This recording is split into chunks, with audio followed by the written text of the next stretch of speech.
pessoal, vamos aqui para a nossa aula 12, a última aula do regime jurídico dos servidores públicos do município de Xangri-Lá. Nós vamos do artigo 232 até o artigo 248 e vamos acabar com essa matéria, vamos partir para outras matérias. Se for tua última matéria, teu estudo termina aqui, né? Então, o que eu digo assim, ó, se essa for a tua última matéria, né, que tu estiver estudando, por algum motivo já assistiu todas as aulas, ou eu não sei o tempo que tu vai, em que momento tu vai assistir essa aula, se vai ser como sendo a tua última matéria, ou como sendo a tua primeira, segunda, não sei, mas assim, ó, se essa for a tua última matéria, faz revisão e continua fazendo mais exercícios e tudo mais, foca na tua prova. Agora, pelo menos eu posso te garantir, no final dessa aula tu vai ter terminado o módulo de regime jurídico dos servidores de Xangri-Lá. Olha que maravilha. Vamos lá então? Vamos estudar? É isso aí, última aula. Título 8 fala da contratação temporária de excepcional interesse público, né? O artigo 232 ele fala que para atender necessidades temporárias de excepcional interesse público poderão ser efetuadas contratações de pessoal por tempo determinado mediante lei que indicará o número de cargos, tá? Então, é para casos de necessidade temporária de interesse público, a gente já vai ver mais detalhes sobre isso. Vamos lá. O 233 fala que consideram-se como necessidade temporária de excepcional interesse público, né, as contratações que visam a 1. Atender a situações de calamidade pública, tá? Combater surtos epidêmicos, pode ser a dengue, pode ser malária, sei lá, alguma coisa assim que possa então combater esse surto epidêmico, né? Que seria interessante então a contratação temporária por excepcional interesse público. O 3, pré-temporada e temporada de veraneio, que aqui em Xangri-Lá é um município de praia, tá? E tem todos os anos contratações temporárias para atender a demanda do veraneio, né? Que aumenta a demanda dos projetos para creches e tudo mais, e sempre se faz contratações temporárias de excepcional interesse público. Na área de saúde também, então sempre tem bastante vagas, né, para pré-temporada e temporada de veraneio. 4. Para atender outras situações de emergência que vierem a ser definidas em leis específicas. Aí cada caso vai ser um caso, né? Tá? O artigo 234 fala que as contratações de que tratam este capítulo terão dotação orçamentária específica e não poderão ultrapassar o prazo de 5 meses. Então, em regra, a contratação temporária por excepcional interesse público, ela é de até 5 meses. Vamos ver as exceções? O artigo parágrafo 1º fala que excetuam-se ao prazo estabelecido no caput aquelas que digam respeito à contratação de professores, profissionais de apoio e suporte administrativo pedagógico, para a não interrupção de ano letivo e a contratação de profissionais da área de saúde, podendo estes serem contratados pelo prazo de até 12 meses. Então, em que caso pode ser a contratação feita por mais de 12 meses? Nenhum. Tá? Então, nesses casos, profissionais, né, da área de, no caso professores, profissionais de apoio e suporte administrativo pedagógico e para não interrupção do ano letivo, esses da área de educação. E, no caso da saúde, a contratação de profissionais da área de saúde, que são os específicos, né, da área de saúde, não é uma pessoa que limpa o posto de saúde, são casos, contratações de profissionais da área de saúde, enfermeiro, técnico de enfermagem, técnico de radiologia, clínico geral, ginecologista, tudo mais, podendo esses ser contratados então por prazo de até 12 meses, tá certo? Vamos lá. O parágrafo 2º fala que as contratações somente serão possíveis mediante autorização legislativa, conforme determinado no artigo 233, inciso 4 do regime jurídico único, que é o que a gente acabou de falar da autorização legislativa ali, cada caso específico, né? Cada caso é um caso, tá? O artigo 235, que até foi recentemente alterado, né? Ele fala que as contratações temporárias de excepcional interesse público deverão ser obrigatoriamente precedidas de processo seletivo simplificado. O que se faz hoje no município é uma seleção através de títulos, né? A pessoa mostra o que ela tem de escolaridade, mostra o que ela tem de pós-graduação, mestrado, doutorado, cursos daquela área específica para onde ela está sendo contratada, experiência profissional e etc, né? E isso aí tudo vale pontos e a pessoa é classificada de acordo com a pontuação que vier fazer nesse processo seletivo simplificado, tá certo? O parágrafo único diz: nos casos de existência de processo de concurso público em vigência, para os candidatos aprovados aguardando o chamamento, ficam os mesmos desobrigados de participar do procedimento de processo seletivo simplificado. O que significa isso? Deixa eu explicar para vocês. Surgiu uma necessidade temporária de professores, tá? E aí, é uma necessidade só temporária de professores. Vamos supor, uma professora de matemática entrou de licença maternidade e precisa contratar alguém por esses 6 meses aí que ela vai ficar afastada do serviço, tá? Então, o que acontece nesse caso? Aquela professora de matemática, ela vai sair de licença maternidade e vai entrar outra professora no lugar dela. Aí vai se fazer um processo seletivo simplificado para a contratação da professora de matemática? Depende. Se tiver um concurso vigente de professor de matemática, vai se chamar o próximo da fila e vai se oferecer para esse próximo da fila a vaga temporária, sem que ele precise passar por um processo seletivo simplificado, porque ele já passou no concurso. Aí significa que ele vai ser servidor estável do município? Não significa. Ele vai ter um contrato temporário com o município até que essa professora de matemática volte da licença dela. Supondo, claro, que essa professora de matemática lá, que foi sair de licença, aconteceu alguma coisa mais grave e ela vai precisar agora ficar 1 ano, 2 anos, né? Enfim, essa vaga acaba sendo, né, digamos, não digo 1 ano, 2 anos, mas vamos supor que ela faleceu, tá? Faleceu no parto, a professora de matemática. Ao invés de temporário, esse cargo então vai acabar se tornando efetivo. Essa professora de matemática vai ser nomeada no concurso efetivo porque ela é a próxima da fila. Vamos supor então que ofereçam para ela uma vaga temporária. Ela diz: não, temporário eu não quero, só quero se for definitivo, né? Se for servidor efetivo, isso eu quero ser, eu não quero ser temporário. Aí, obviamente, ela não perde a colocação dela de próxima a ser chamada e oferece para o próximo depois dela e vai oferecendo até que alguém aceite e de acordo com a ordem de classificação do concurso, certo? Só que a pessoa que não aceitou a vaga temporária, ela continua na lista permanente, ali sendo a próxima a ser chamada, e havendo uma vaga permanente, uma vaga de nomeação permanente, ela vai ser a próxima a ser chamada de toda forma. Não é porque ela não aceitou o temporário que ela vai ser prejudicada na classificação geral do concurso que ela tá certo, pessoal? É isso aí. Então, caso não haja, então, nenhum concurso vigente de professor de matemática, aí se faz um processo seletivo simplificado para suprir essa necessidade temporária, tá certo? Vamos lá. 236 fala que os contratos serão de natureza administrativa, ficando assegurados os seguintes direitos ao contratado. Que direitos ele tem? Remuneração equivalente à percebida pelos servidores de igual ou assemelhada função no quadro permanente do município. Ele ganha, então, o mesmo que um servidor concursado em começo de carreira, né? Se o servidor concursado entrou hoje e entrou um temporário junto com ele no mesmo dia, eles vão ganhar a mesma remuneração, certo? Segundo, jornada de trabalho, serviço extraordinário, repouso semanal remunerado, adicional noturno e gratificação natalina proporcional nos termos dessa lei. Então, jornada de trabalho é o vencimento do mês normal, né? Serviço extraordinário seriam as horas extras, ele vai ganhar também. Repouso semanal remunerado, no caso as folgas semanais, pode ser sábado e domingo, pode ser somente domingo, ou pode ser somente um dia da semana, né? Conforme as regras de folga semanal remunerada que a gente já estudou. O adicional noturno, no caso esse profissional aí trabalha em horário noturno, né?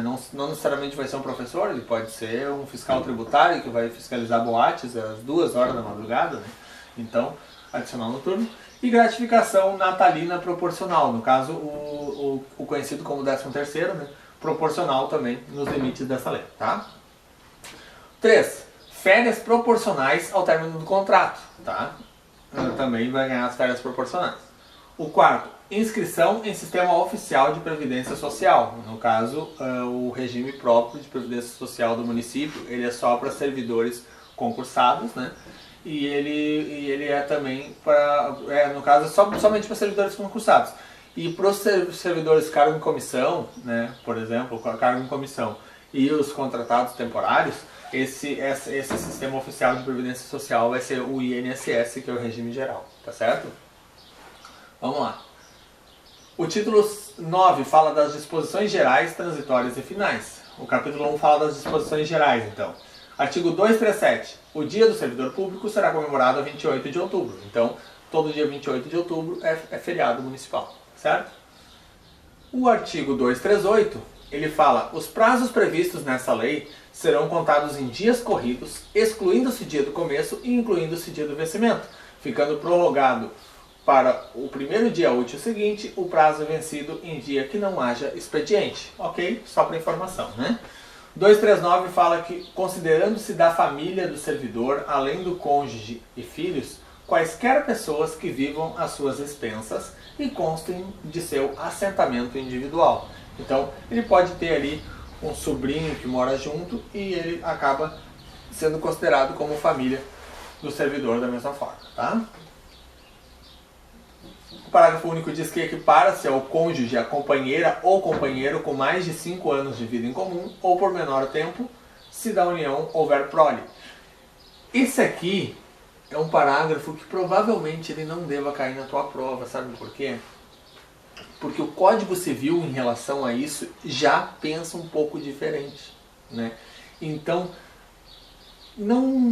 esse artigo aqui, esse parágrafo único, eles não vão poder te cobrar na prova, porque apesar do regime jurídico do município parecer que está dando um direito aqui, existem no direito leis muito maiores do que esse regime jurídico, que dão direitos muito maiores do que esse. Então, a princípio, isso aqui tu não deleta da mente, porque eles não podem te pedir no tua prova, tá? 240. Do exercício de encargos ou serviços diferentes dos definidos em lei ou regulamento, como próprios de seu cargo ou função gratificada, não decorrente de nenhum direito, não decorrente de nenhum direito ao servidor. Vamos lá. Do exercício de encargos ou serviços diferentes dos definidos em lei ou regulamento como próprios de seu cargo ou função gratificado, não decorrem nenhum direito ao servidor. Então, se ele fizer alguma função, vamos supor, isso aqui, o 240 ele está dizendo o seguinte: vamos supor que um servidor ele é assistente administrativo e a moça lá que faz a limpeza, serviços gerais, ela ganha insalubridade lá de 20% por mexer com produtos de limpeza. Aí, esse assistente administrativo, ele resolve pegar um balde, pegar um desinfetante lá e lavar o banheiro. Ele está fazendo uma coisa que não é a função dele. Então não adianta ele vir querer pedir 20% de insalubridade. Ah, mas eu fiz uma função que é insalubre. Não interessa, não é a tua função, tá? Então, assim, o que esse artigo 240 está protegendo o município é que daqui a pouco os servidores vão querer fazer serviços insalubres para começar a querer ganhar insalubridade. E na verdade não, se não é atribuição do teu cargo, tu não decorre de direito nenhum, certo? O capítulo 2 fala das disposições transitórias e finais. Fala então aqui, 241 fala: as disposições dessa lei aplicam-se aos servidores dos poderes executivo, legislativo, das autarquias e fundações públicas. Então, executivo é a prefeitura, as secretarias e tudo mais, legislativo, Câmara de Vereadores, e das autarquias e fundações públicas. O município de Xangri-Lá, hoje é dia 3 de outubro de 2015, tá? Essas fundações públicas hoje não existe nenhuma no município, mas a autarquia já existe, que é o regime próprio de previdência social. Os servidores do RPPS hoje ainda não têm concursados, são do município que são cedidos, mas havendo servidores daqui a pouco do RPPS, do regime próprio de previdência social, eles vão obedecer justamente a essa mesma lei. Não vai ter um estatuto dos servidores do regime próprio de previdência social, vai ser a autarquia prévia Xangri-Lá, que é o regime próprio de previdência social, ela vai obedecer, então os servidores de lá vão se encaixar dentro desse mesmo regime jurídico aqui que vocês estão terminando de estudar, tá? O 242 fala que os atuais servidores municipais, estatutários ou seletistas, admitidos mediante prévio concurso público, ficam submetidos ao regime desta lei. Então isso aqui já é lá da criação mesmo, disso aqui dizendo que então os que estavam já em atividade vão passar a ser submetidos a esse regime, tá? Os empregos ocupados pelos servidores seletistas de que trata esse artigo ficam transformados em cargos na data da publicação dessa lei. Também é antigo, também dificilmente eles vão te pedir uma coisa tão antiga assim na prova, eles vão pedir alguma coisa que seja mais atual, tá? Os contratos individuais de trabalho se extinguem automaticamente pela transformação do emprego asseguradas nas verbas rescisórias cabíveis, também é lá das antigas, né? No que pertine às férias, o servidor poderá optar mediante termo escrito em recebê-las no termo de quitação do contrato ou pela continuidade da contagem do tempo de serviço para posterior gozo no novo regime. Também foi lá quando foi transformado o regime, tá? 243. Os cargos em comissão e funções de confiança regidos pela consolidação das leis do trabalho passam a ser regidos por essa lei, com extinção automática da relação de emprego asseguradas aos seus ocupantes as verbas rescisórias e a opção quanto às férias na forma do artigo anterior. Também é antigo, também foi na época da criação da lei. 244. Os servidores seletistas não concursados e estáveis nos termos do artigo 19 das disposições constitucionais transitórias da Constituição de 1988 constituirão quadro especial em extinção, excepcionalmente regido pela CLT, com remuneração e vantagens estabelecidas em lei específica até o ingresso por concurso em cargos sob o regime dessa lei. Também é coisa antiga, também foi no ato da criação dessa lei. 245. Os adicionais por tempo de serviço já concedidos aos servidores abrangidos por essa lei ficam transformados em anuênios. Tá? Já, então, foi lá no tempo da criação, também é uma coisa antiga. Essas coisas aqui a gente só repassa para ver o que é antigo e o que pode vir a cair na tua prova. A princípio, agora no final vai ser mais coisa antiga, mas vamos até o fim para ter certeza, tá? Parágrafo único. Na hipótese de o valor percebido em decorrência de adicionais por tempo de serviço ser superior ao resultante de transformação em anuênios, o excesso será percebido como vantagem pessoal inalterável, no seu quantum, a ser absorvido em futuros aumentos ou reajustes de vencimentos. Também é antigo lá da época que foi criada a lei. 246 foi revogado. 247 fala revogam-se as disposições em contrários e essa lei entrará em vigor no dia de mês do seguinte e no dia 1º do mês seguinte de sua publicação. Foi lá antigamente e não vai cair na tua prova, tá certo? Agora a gente vai ver os exercícios de fixação dessa última aula. Então a gente está vendo agora os últimos exercícios do regime jurídico e vocês podem depois, se quiser, revisar ou partir para uma próxima matéria. Vamos lá então? Consideram-se como necessidade temporária de excepcional interesse público as contratações que visam a atender a situações de calamidade pública? Sim. É uma alternativa correta, tá certo. Combater surtos epidêmicos? Certo também. Opa, já tem duas certas, então peraí, vamos ver, né? Pré-temporada e temporada de veraneio também tá certo. Atender outras situações de emergência que vierem a ser definidas em leis específicas? Também está certo. Então a letra E, todas as alternativas estão corretas. Tá certo? Então ali, ó, todas as alternativas corretas. As 4 estão perfeitamente de acordo com a lei. Resposta correta, letra E, todas as alternativas corretas. 2. Podem ser contratados por até 12 meses. A. Professores, profissionais de apoio e suporte administrativo pedagógico e profissionais da área de saúde. Perfeita a letra A. Perfeita a letra A. Vamos ver. Professores e assistentes sociais. Professores sim, assistentes sociais não. Monitores é a suporte administrativo pedagógico, ok. Médicos é saúde, ok. E assistentes administrativos? Não, aí não. Enfermeiros? Sim. Técnicos contábeis não. Que não é da área de saúde nem da área de educação, né? Profissionais da área de assistência social e saúde. Não, profissionais da área de saúde, mas social não, tá? Assistência social não. Então vai ser mesmo a resposta letra A, que é a mais bonita de todas. Resposta correta, professores, profissionais de apoio e suporte administrativo pedagógico e profissionais da área de saúde. Vamos lá? A número 3 vai falar então que as contratações temporárias de excepcional interesse público deverão ser obrigatoriamente precedidas de quê? Provas e provas de títulos? Não. Provas e provas de títulos, não. Provas? Não necessariamente provas, né? C, processo seletivo simplificado. Isso aí, ó, as contratações temporárias dos servidores públicos deverão ser obrigatoriamente precedidas de processo seletivo simplificado. É o artigo 235, aquele que a gente leu, né?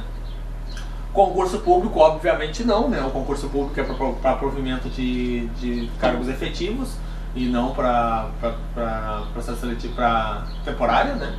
E análise de perfil, não tem como a gente ter uma discricionalidade desse jeito na administração pública. A análise de perfil poderia ser até para um cargo de confiança, né? Para um CC, que é de livre numeração de exoneração, o prefeito analisa o perfil daquela pessoa e contrata. Agora, para contratar temporário, é processo seletivo simplificado, resposta letra C, tá certo? Vamos lá? É isso aí! Módulo concluído, pessoal! Isso aí, terminamos o nosso regime jurídico dos servidores públicos do município de Xangri-Lá. Se vocês já terminaram todas as matérias, revisem todas elas. Se só terminaram essa, parte para outra. Vamos lá! É isso aí, pessoal. Muito obrigado e continuem focados, né? Até a próxima aula. Muito obrigado!